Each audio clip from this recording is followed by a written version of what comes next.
Baik, selamat pagi. Assalamualaikum warahmatullahi wabarakatuh. Ketemu lagi sama Pak Amirul di video pembelajaran kita kali ini untuk muatan tematik, lebih tepatnya muatan bahasa Indonesia, ya.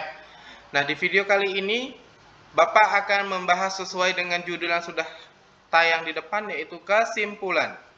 Nah, di mana pembelajaran yang lalu kalian sudah menentukan ide pokok, sekarang kita menentukan kesimpulan sebuah atau berdasarkan teks laporan hasil pengamatan. Menentukan kesimpulan ini masih materinya berkaitan dengan ide pokok ya, jadi jangan sampai dilupakan materi ide pokok yang lalu, karena untuk menarik sebuah kesimpulan diperlukan kalian harus paham dulu menentukan ide pokok pada suatu paragraf teks laporan hasil pengamatan. Nah, bagaimana bentuknya, contoh-contoh soalnya akan kita bahas tuntas di video kali ini. Jangan di skip, ditonton, dipahami. Kalau ada yang kurang paham, ditanyakan. Oke? Sebelum kita mulai, akankah lebih baiknya kita berdoa menurut agama dan kepercayaannya masing-masing? Berdoa dimulai.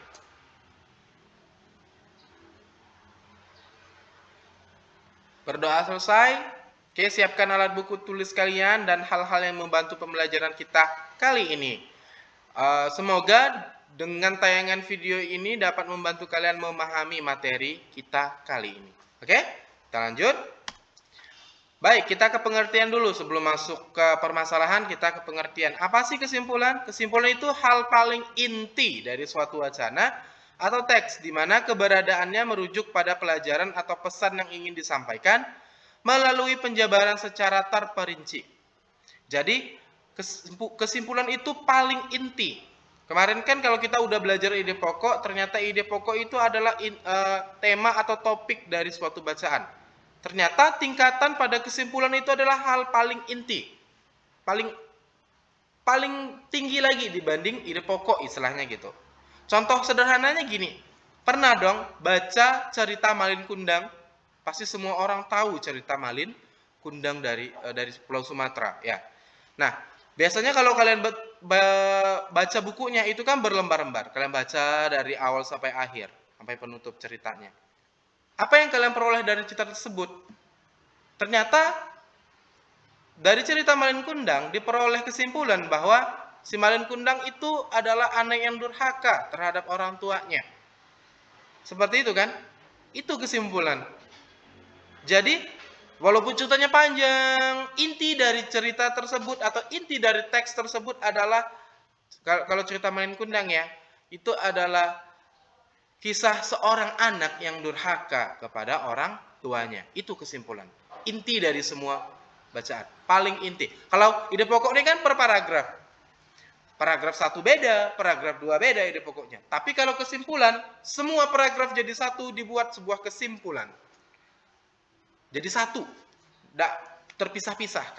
Kalau ide pokok kan terpisah-pisah, per paragraf ada ide pokok. Tapi kesimpulan keseluruhan, ada 15 paragraf disimpulkan jadi satu kalimat. Seperti itulah kesimpulan. Makanya di sini ada kata hal paling inti dari suatu bacaan. Ya, kita lanjut. Kesimpulan itu tidak terdapat pada bacaan saja. Ternyata kesimpulan tidak hanya pada teks, tetapi ada pada media lain seperti cerita, film, video, penelitian orang, dan sebagainya. Kalau kita nonton film misalnya, nah film apa gitu kan, film horor atau film aksi atau film science fiction, jadi bisa disimpulkan gitu loh. Nah, jadi setiap film, video, cerita, penelitian orang itu bisa kita simpulkan, oh ternyata ini maksud dari tayangan video ini, dari film ini, dari penelitian orang ini, seperti itu, ya. Jadi tidak selalu tidak selalu hanya pada bacaan saja. Nah, ini yang akan kita bahas, yaitu kesimpulan paragraf, karena kita tetap menyimpulkan per paragraf. Kalau kalian Bapak suruh menyimpulkan pada satu teks yang panjang, kasihan kalian. Jadi Bapak persempit, jadi hanya menyimpulkan per paragraf saja. Kesimpulan paragraf adalah kesimpulan yang diambil dari sebuah paragraf atau merupakan inti dari paragraf itu sendiri. Itu kesimpulan paragraf. Jadi, nanti kalian menyimpulkan per paragraf, disimpulkan dulu per paragraf tersebut.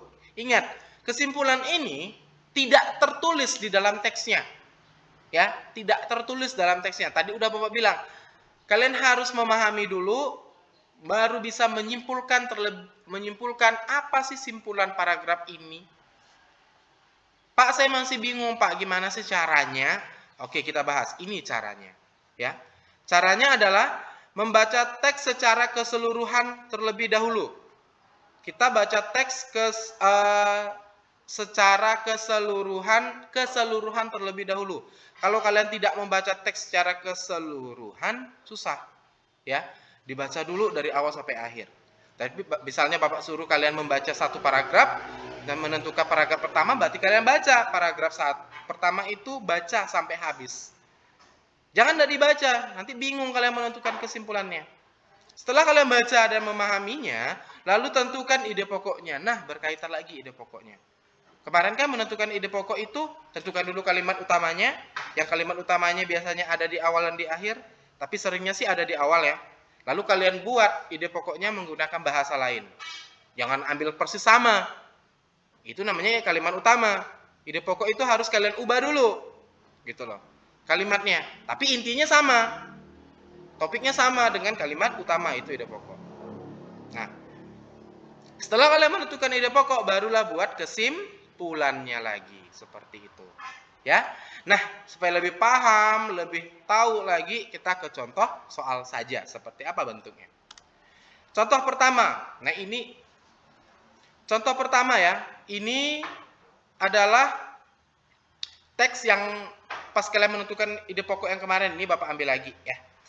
Bagaimana jagung berkembang biak? Itu contohnya. Contoh kalimat, itu kalimat judulnya maksudnya. Kita baca dulu paragraf 1. Jagung merupakan salah satu tanaman yang dijadikan bahan makanan pokok di berbagai negara. Salah satunya di Indonesia. Di Indonesia, penduduk Pulau Madura menjadikan jagung sebagai makanan pokoknya. Jagung merupakan salah satu tanaman penghasil karbohidrat yang sangat diperlukan oleh tubuh. Jadi ingat, langkah pertama tadi dibaca keseluruhan, dipahami. Jangan hanya tok dibaca, tapi tidak dipahami. Lanjut, paragraf 2. Seorang petani jagung memulai pembiakan tanamannya dengan menanam biji jagung. Bergeser sendiri dia ya. Nah ini lagi. Setelah 3-4 hari, bakal tanaman akan muncul di permukaan tanah. Tanaman jagung akan terus tumbuh menjadi besar.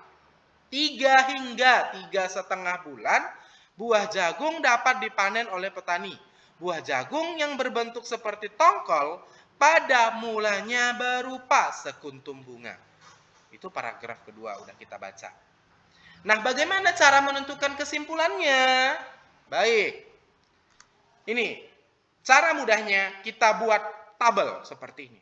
Karena sebelum membuat sebuah kesimpulan, kalian harus tentuin ide pokoknya dulu. Gitu. Ya, baru ke kesimpulan. Kita bahas yang teks paragraf 1. Ini adalah paragraf 1, ini teksnya yang tadi udah kita baca. Dari awal sampai akhir. Silakan baca lagi kalau ingin memahaminya sekali lagi. Lalu kita tentukan ide pokoknya. Ide pokoknya menentukannya itu dengan cara kalian menentukan kalimat utamanya. Kalimat utamanya biasanya kalau anak SD, sekolah dasar ya. Kalau anak SD itu dia selalu di awal kalimat. Selalu di awal kalimat. Berarti jagung merupakan salah satu tanaman yang dijadikan bahan makanan pokok di berbagai daerah. Juga di Indonesia. Itu kalimat utamanya. Ide pokoknya apa? Bukan yang ini sampai ini kalian tulis ulang. Itu kalimat utama. Buat ide pokoknya menggunakan bahasa kalian sendiri. Tetapi maknanya kurang lebih sama dengan kalimat utamanya. Misalnya, jagung merupakan salah satu makanan pokok masyarakat Indonesia. Kan lebih singkat.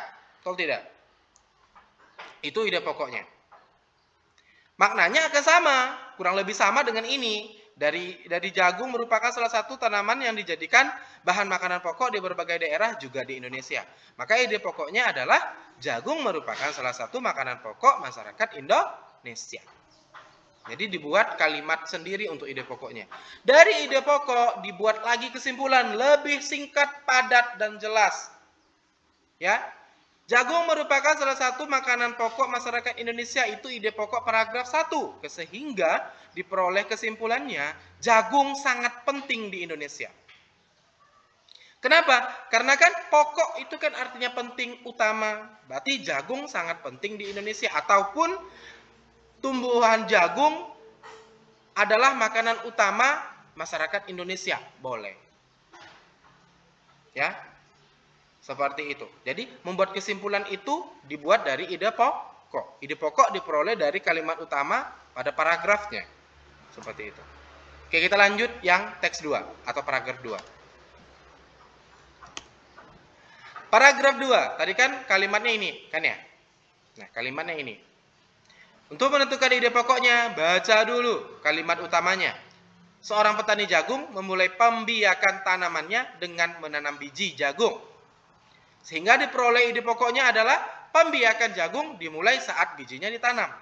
Karena di kalimat utamanya dia membahas tentang kalau jagung itu, kalau bahasa kita ya, kalau jagung ingin ditanam ya mulai dari bijinya dulu. Dibilang gitu. Maka kalau ide pokoknya pembiakan jagung dimulai saat bijinya ditanam. Atau bisa juga gini. Jagung berkembang biak saat bijinya mulai ditanam. Boleh. Itu kan tergantung bahasa kalian mengkreasikannya seperti apa. Lalu ditarik sebuah kesimpulan dari ide pokok tersebut. Nah, kesimpulannya apa? Dari ide pokok ya, maka jagung berkembang biak melalui biji. Jelas di situ. Pembiakan jagung dimulai saat bijinya ditanam.